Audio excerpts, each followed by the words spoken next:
Hi, today I'll be talking about Tourette's syndrome. Tourette's syndrome, or TS for short, is a complex spectrum syndrome disorder that is collectively known as tic disorders. This disorder is primarily characterized by involuntary vocal and motor tics. Tics are defined as involuntary repetitive movements or vocalizations. In motor tics, there's two types. There's simple motor tics, which are involuntary movements that are usually just short, single bursts of movements, which is shoulder shrugging, extending the arm, eye blinking, licking the lips, and bending the fingers. And there's also complex motor tics, which involve movements and contractions from multiple groups of muscles. Some examples include jumping up and down, fidgeting with clothes, and hitting self or others. Another motor tic is also called echopraxia, which is the repetitive and involuntary imitation of a movement that was seen by the person. Copropraxia is another complex motor tic that is characterized by the use of indecent gestures. We also have vocal or phonic tics. Simple vocal tics are involuntary and can be heard as a clear word or an unclear sound.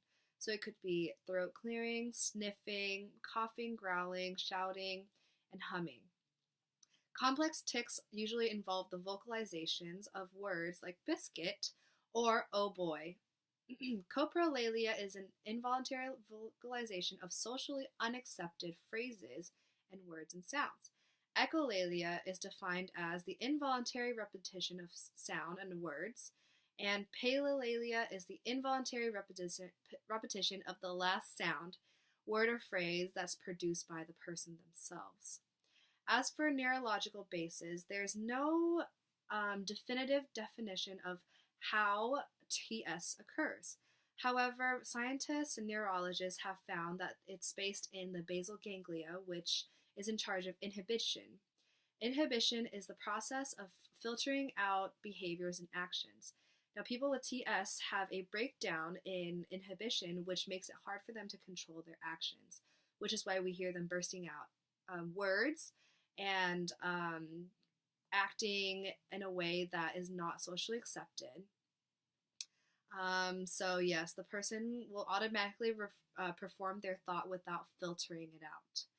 As for natural course, the onset usually occurs around ages 4 and 6 years old, and they will reach their worst ever severity around the ages of 10 and 12.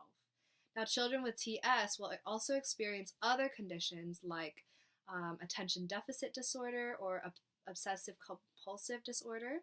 Typically, these individuals will see a decline of their tics during adolescence, and about 3/4 of these children will experience a greatly diminished symptoms of tics, and in their early childhood years. And about roughly 1/3 of the population will be free of tics by that age.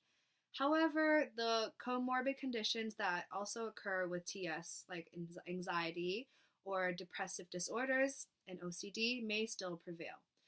Now, Tourette's is not defined as a progressive nor a degenerative disorder.